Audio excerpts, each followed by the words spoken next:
Hi there, toy collector friends and Star Wars fans alike. Welcome back to my channel. This is the Time Traveling Toy Collector, and today I'm doing a different kind of a Robo reflection.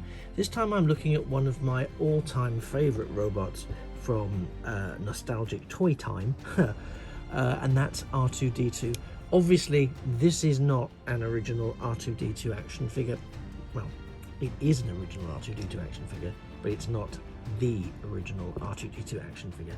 The original R2-D2 action figure, which came out in the 1970s, was in fact the first action figure, if you like, that I ever collected, that I was ever given. And I remember to this day, I took him everywhere with me. He was quite simplistic in his design. I don't know where he is now. I've seen a few resales on eBay and other places, but frankly I'm not prepared at this stage anyway to pay what some people are asking for that. And besides, I've got this Power of the Force edition of R2-D2, which I really like. He is, if you like, the equivalent now of my R2-D2 back in the 70s. My R2-D2 of course didn't have any of this lovely detailing, nor did he have his retractable central leg. Everything he had around the central column of his body was on a sticker, and it was a real call to arms for my imagination and my creativity, because whereas this figure, and I'm just going to sort of turn him slowly so we can have a really good look, has some exquisite, well, exquisite might be an overstatement, but for my very young mind at the time, this would be exquisite, and I dare say younger people who would collect these figures at the time they were coming out, if they were for younger people, may well find this sculpt significantly more exquisite than the rather dull sticker that made up his body.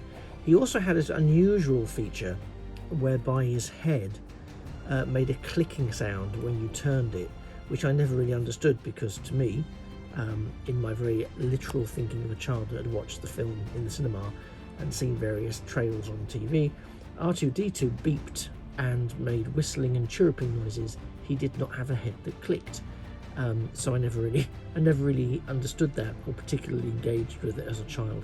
There were several subsequent iterations of R2, and I again had them all, as I had indeed most of the Star Wars line, from Palitoy and then Kenner, in the late 70s and early 80s. Alas, most if not all of them now, of those originals, are lost to time.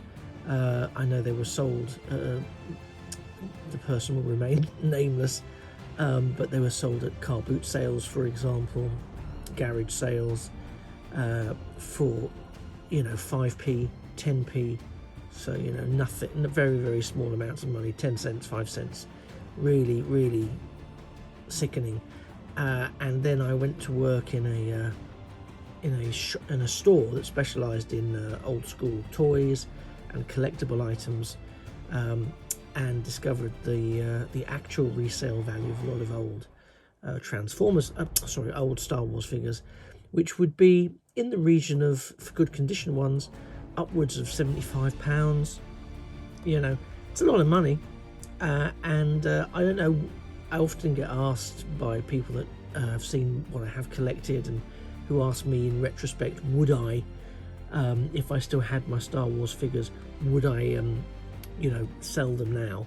And my answer is probably not. They were, this is going to sound awfully tragic, but I think it's the case for a lot of people, they were in many ways my friends of the time. They were also my way into friends at the time, so I was able to make a lot of friends by the fact that they came round, we went round to each other's houses and played with each other's Star Wars figures, and other stuff like Action Force, which is what it was called in the UK, but US and other citizens of the world would know it as G.I. Joe, and things like that, which slightly predated Transformers. But R2-D2 will forever be the first action figure, to my mind, of this nature that I ever collected. And so when I was able to acquire this Power of the Force edition of R2-D2, I weighed up whether I would remove him from the box, which I have kept, by the way, in pretty good condition, or I would leave him in it. And I couldn't in good conscience acquire an R2-D2, a beautiful little R2-D2 action figure with such wonderful detailing. And he's got, I don't think we can see it particularly well here, but he does have light piping, which makes this central eye illuminate when the light catches it just right. I couldn't in good conscience leave him to rot inside a mint on card packaging when I could re-nurture and re-engage some of my childhood imaginations. He's a sturdy little figure. He does have articulation, as you'd expect him to have, in his legs, and a cute little feature that I like is the way we can pop that central leg up inside him, and we have what to me is the more familiar R2-D2 figure that I grew up with, barring the lack of detail, because this guy is of course far more detailed, because he had no central leg. As I started to say, there were a range of sort of original range R2-D2s. Some had different panels that would have special features in the top. One was a scanner scope that you could extend, another was a concealed lightsaber for Luke Skywalker from the Return of the Jedi edition. And actually, since the renewal of the series, the resurgence of the series, even back to Power of the Phantom Menace, there's been a range of figures with a range of special features that are really quite cute, including some electronics, again tucked away into an R2 this size, which, you know, this is him next to my pointer pen, so you get a sense of his actual scaling, which I found really impressive. Most of those I have left in their packaging, and maybe I'll wheel them out for some discussion videos in the future, but for me, I couldn't leave this little R2 in his packaging, because for me this was the guy, albeit a slightly different iteration, but this was the guy that kicked it all off for me. And I really wanted to reflect in this video today on R2-D2 and the other droids and toys of the Star Wars 1970s through to the 80s range. They were something new. They keyed into the psyche of a generation, possibly a couple of generations, and I think it was a merchandising boom linked to a movie franchise unlike anything that had happened before.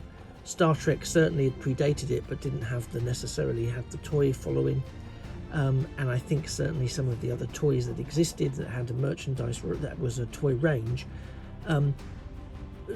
didn't actually act as merchandise linked to a sci-fi or some other sort of big franchise type thing until after the advent of Star Wars.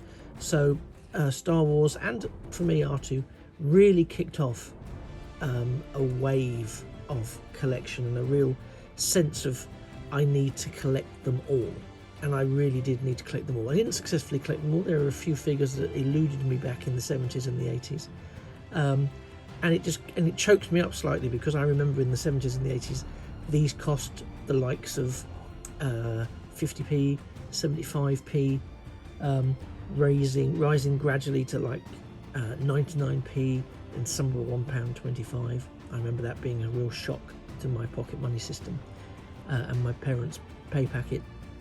And now I look at how much Star Wars figures, not that dissimilar in size and scale to this one, are now charging for up front in shops, and I'm agog and aghast. But hey, people will pay it because people won't want to miss out on collecting the latest Star Wars figures.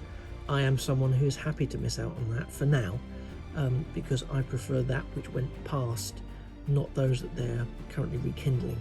I know it's a bit of a double standard, because I'm clearly taking a different route with some of the Transformers that you'll see in other videos. But anyway, I just wanted to spend about 10 to 12 minutes with you talking about R2-D2. It's beautifully detailed. Obviously the paneling here isn't necessarily, there's no function to it, as some of the other later small R2 figures did have, But you know what? I'm not here for that. I'm here for the simplicity, and believe me, I know this is very simple compared to some of what came later. It's not as simple as I had with my wraparound sticker that wore off over time and exposure to bath time fun. That sounded weird. Wasn't meant to. But you know, this is a symbolic toy for me. So I was more than happy to unearth him from his wrapper and put him out in display and have him with me sometimes, because just connecting with him, small and limited though he may be, he's very much speaks to childhood memories, and he takes me back to simpler times, in some ways more complicated times, challenging times, but the presence of my Star Wars figures really helped get me through a lot of those challenging times. And there may well be people watching this video who understand exactly what I'm talking about with things like that. So that was Star Wars R2-D2, in particular from Kenner's The Power of the Force range. Let me know if you found it an interesting little reflection, if there's any other figures you'd like me to review, or indeed if you share my sense of nostalgic connection with toys, if there's something about that takes you back to a particular time in your childhood. Drop me a comment down below. Maybe follow me on Instagram at Time Traveling Toy Collector, and you can message me there as well. Whilst you're here, if you found this to be of some interest, do hit that thumbs up button. That would mean a huge amount to me. Similarly, if you're feeling generous, you could also give a sub to the channel. That would be great.